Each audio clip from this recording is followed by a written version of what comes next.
rock and roll music and why I preach against it, and I believe with all of my heart that it is a contributing factor to our juvenile delinquency of today.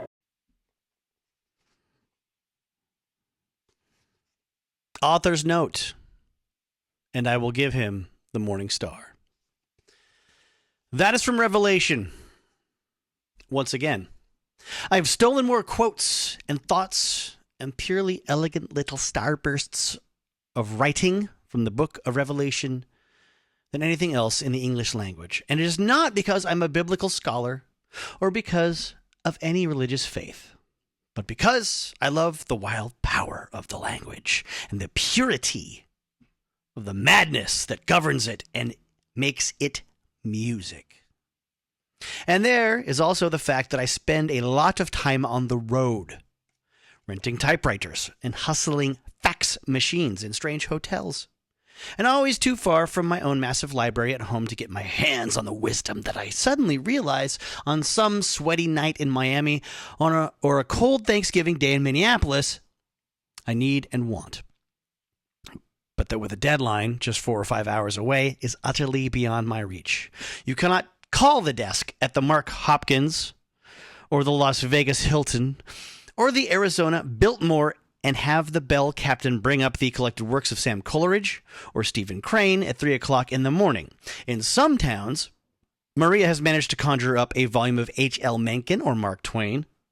And every once in a while, David McCumber would pull a rabbit like Nathaniel West's Cool Million out of his hat or his own strange collection in his office at the Examiner. But not often.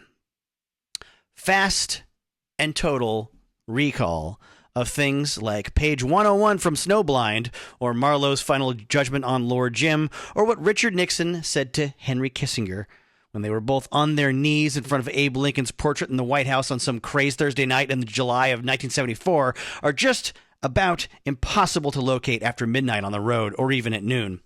It simply takes too much time. And if they've been sending bottles of Chivas up to your room for the past 3 days, they get nervous when you start demanding things they've never heard of. That is when I start bouncing around the room and ripping drawers out of nightstands and bed boxes and those flimsy little desks with the bent green blotters that they provide for traveling salesmen, looking for a Gideon Bible, which I know will be there somewhere. Give me that, give me that, give me that, give me that thing, give me that, give me that, give me that thing, give me that, give me that. And with any luck at all, it will be a King James version, and the book of Revelations will be intact at the end. If there is a God, I want to thank him for the Gideons, whoever they are. I have dealt with some of his other messengers and found them utterly useless, but not the Gideons. They have saved me many times when nobody else could do anything but mutter about calling security on me unless I turned my lights out and went to sleep like all the others. I have spent half my life trying to get away from journalism, but I am still mired in it.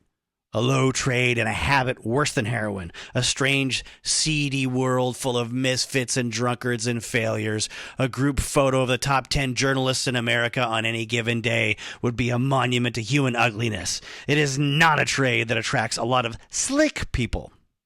None of the Calvin Klein crowd or international jet-set types. The sun will set in a blazing red sky to the east of Casablanca before a journalist appears on the cover of People magazine. It is always bad business to try to explain yourself on paper. At least not all at once, but when you work as a journalist and sign your name in black ink on white paper above everything you write, that is the business you're in, good or bad. Buy the ticket, take the ride. I have said that before, and I have found, to my horror, that it is true. It is one of those half-bright axioms that can haunt you for the rest of your life. Like the famous line Joe Louis uttered on the eve of his fight with Billy Conn, "He can run, but he can't hide." That is a thing you want to remember if you work in either journalism or politics, or both, like I do. There's no way to duck it. You will be flogged for being right and flogged for being wrong, and it hurts both ways, but it doesn't hurt as much when you're right. There are times, however, and this is one of them, when even being right feels wrong. When you say, for instance, about a generation that has been taught that rain is poison and sex is death. What do you say, for instance, is the beginning of that. If making love might be fatal, and if a cool spring rain on any summer afternoon can turn a crystal blue lake into a puddle of black poison scum right in front of your eyes, there's not much left except TV and relentless masturbation. It is a strange world. Some people get rich and others eat shit and die. A fat man will feel his heart burst and call it beautiful. Who knows?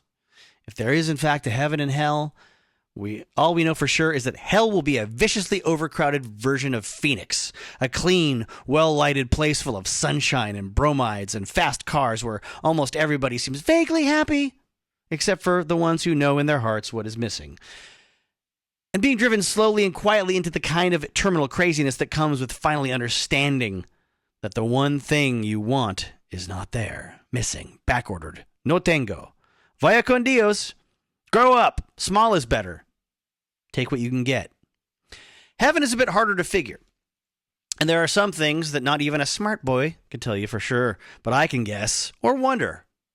Or maybe just like a gambler or a fool or some kind of atavistic rock and roll lunatic, make it about 8-1 that heaven will be a place where the swine will be sorted out at the gate and sent off like rats, with huge welts and lumps and puncture wounds all over their bodies, down the long black chute where the ugliness rolls over you every 10 or 16 minutes like waves of boiling asphalt and poison scum, followed by sergeants and lawyers and crooked cops waving rule books, and where nobody laughs and everybody lies, and the days drag by like dead animals, and the nights are full of horrors and junkies clawing at your windows and taxmen jamming writs under your door, and the screams of the doomed coming up through the air shaft along with white cockroaches and red stringworms full of AIDS, and bursts of foul gas with no sunrise, and the morning streets full of preachers begging for money and fondling themselves